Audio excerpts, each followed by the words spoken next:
सत्ता पे बैठने वाले लोग तानाशाह, वो नेता नहीं है, वो तानाशाह है। इस देश का कोरोना योद्धा कहाँ है? जो एम्बेसडर वो होना चाहिए जो रोज टट्टी उठाता है, मरा हुआ कुत्ता उठाता है। अरे तुम्हारे मरे हुए बच्चे जो तुम गंदगी पे फेंक देते हो वो हम उठाते हैं। तो फिर नीट में तुम्हारे बच्चों का आरक्षण खत्म क्यों हो गया? तुम्हारी स्कॉलरशिप क्यों खत्म हो गई? तुम्हारी बेटियां झाड़ू क्यों लगाती हैं? अपने घर की दीवारों पे लिखो, बाबा साहब ने कहा था जाओ अपनी घर की दीवारों पे लिखो हम इस देश के हुक्मरान है।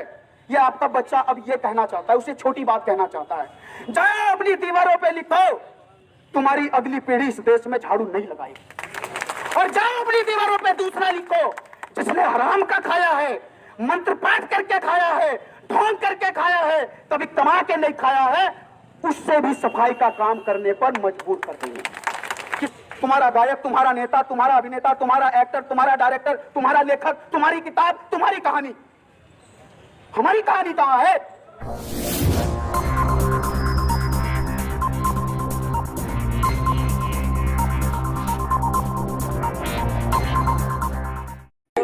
हमारे पुरखों की ये संपत्ति है, ये हमारे देश हमारे पुरखों का है। और जब इस देश में कोई चौक चौराहा, जब इस देश में कोई स्मारक बनता है, भवन बनता है, चौक बनता है, ब्रिज बनता है, तो सत्ता पे, एक मिनट, सत्ता पे बैठने वाले लोग तानाशाह, वो नेता नहीं है, वो तानाशाह है। वो अपने बाप के नाम से ब्रिज बनाते हैं, अपनी माँ के नाम से भवन बनाते हैं, और हम इसकी निंदा करते हैं। 5 साल के सेवक के तौर पर, सुनिए जी, 5 साल के चौकीदार के तौर पर आने वाले ये चौकीदार इन सरकारी इमारतों पर अपने फोटो चिपका के मालिकाना हक क्यों जताना चाहते हैं? मैं समझ रहे ना मेरी बात? अरे इस देश के पुरखों के फोटो लगने चाहिए ना। इस देश के मुख्यमंत्री क्या 2 महीने का वो मुख्यमंत्री जो आवारा, उनके जो आवारा बच्चे, उनकी जो फटी जींस है उस पर तो कमेंट करता है, औरतों की फटी जींस उसको दिखती है, वो भी अपने आवारा बच्चों की। और इस देश के किसान और मजदूर के फटे हुए कपड़े नहीं दिखते हैं, उसकी टूटी छत नहीं दिखती उस मुख्यमंत्री को, और वो 2 महीने का मुख्यमंत्री का फोटो यहां लगता है। इस देश में लोकतंत्र में वैक्सीन नहीं दी जाती है। कितने % वैक्सीन हुई? 2.5% वैक्सीन हुई, डबल डोज। अभी 24% से ज्यादा वैक्सीनेशन नहीं हुआ भारत में। और मोदी जी भारत के लोगों के पैसे से, मोदी जी भारत के लोगों के पैसे से नहीं, हमारे पैसे से धन्यवाद मोदी जी लिखवाते हैं। मैं मोदी जी के खिलाफत नहीं कर रहा हूं, मैं बात यह कह रहा हूं, मैं आपके पैसे से अपने आप अपना बैनर लगवा के धन्यवाद लिखवाऊं, ये शान की बात है क्या? अरे मैं तो धन्यवाद जब कहता जब इस भवन पे हमारे पुरखों की फोटो लगती। मैं इसकी निंदा करता हूं। इस पूरे के पूरे रुड़की शहर में नहीं, पूरे देश की स्थिति जाके देखिए। अभी इस देश को, इस देश के अंदर जब हमें पढ़ने का अधिकार नहीं था, सावित्रीबाई फुले ने पहला स्कूल खोला 1840 में। पहला स्कूल, ये पढ़ने नहीं देते थे। गाय, जूते, गोबर, घास, बढ़ई गिरी, जो चमड़ा उधेड़ो, ये सब काम हमें, कपड़े धोना, हल चलाना, माली गुजारी करना, हमें काम बताते थे, उसी की जाति बनाते थे। जब हमारे पुरखों ने इस देश में पहला स्कूल खोला और ये एजुकेशन सिटी रुड़की है, उसके नाम पे कोई स्मारक क्यों नहीं बनता है? हमने ये मांग इसलिए रखी थी कि तुम 5 साल के मुख्यमंत्री, 5 साल के प्रधानमंत्री और 2 महीने का मुख्यमंत्री और 1 साल का मेयर, सरकार की, जनता की इमारत पे, किसकी इमारत है? मेयर साहब की नहीं है।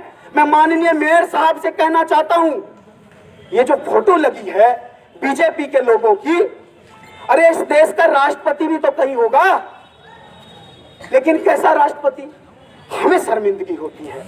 हम इस देश के उस भ्रम में जी रहे हैं, इलेक्शन आने वाला है और हमारी गलियों में हमें राष्ट्रीय महासचिव, जिला अध्यक्ष बनाते बनाते घूम रहे हैं वो लोग। और मेरे समाज के नालायक नासमझ लोग उनके चक्कर में फंस रहे हैं। मैं भला पार्टी का अध्यक्ष बन गया, मैं जिला अध्यक्ष बन गया, मैं महासचिव बन गया, मैं विधानसभा अध्यक्ष बन गया।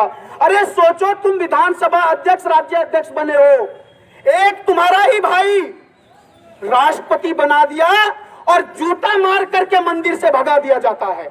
वो कुछ नहीं कर पा रहा है।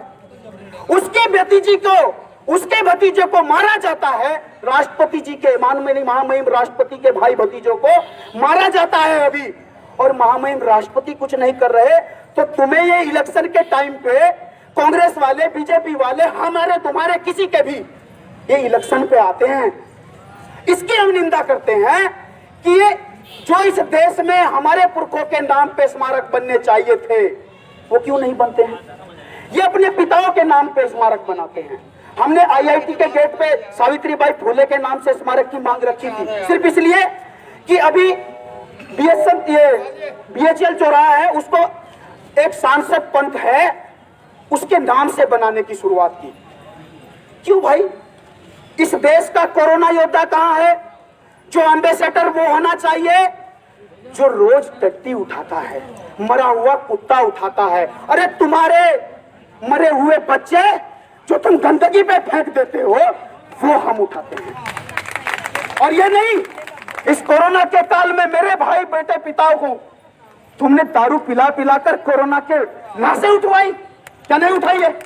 कोरोना की लाशें किसने उठाई? किसी डॉक्टर ने दवाई दी क्या?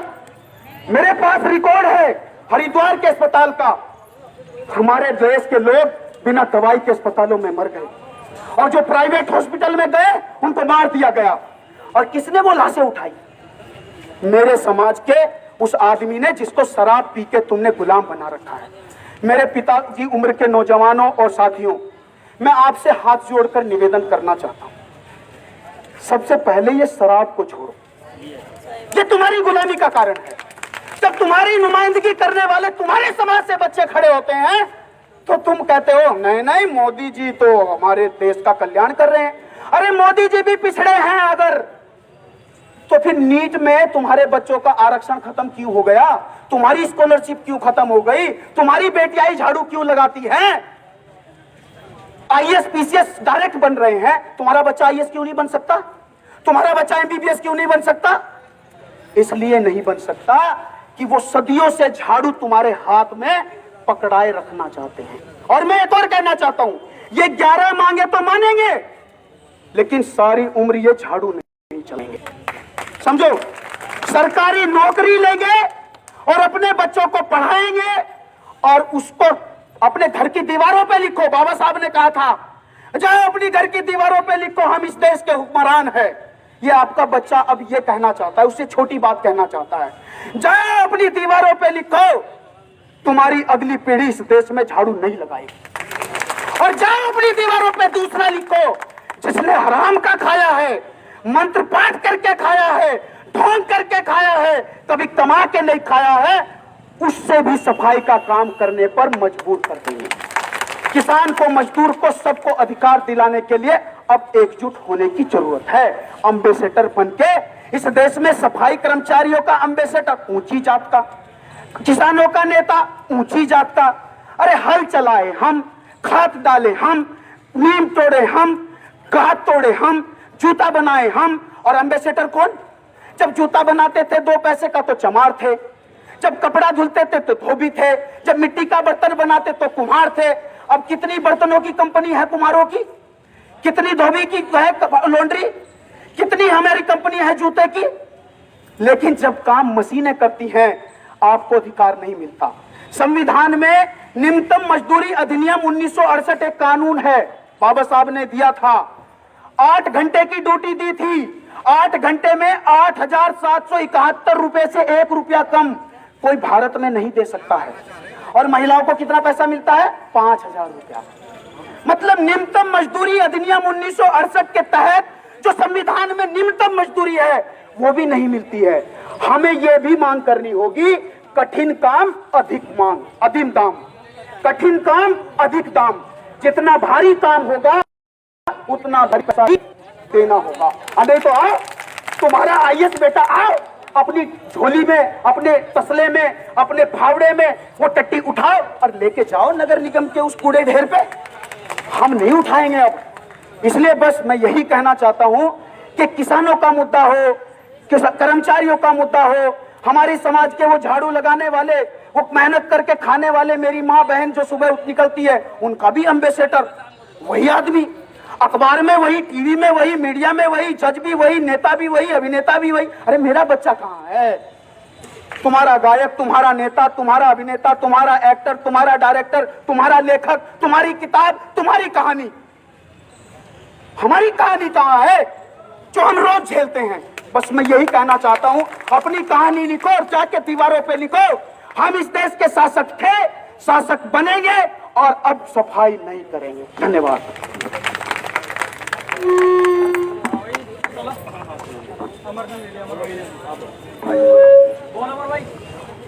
बहुत बहुत धन्यवाद।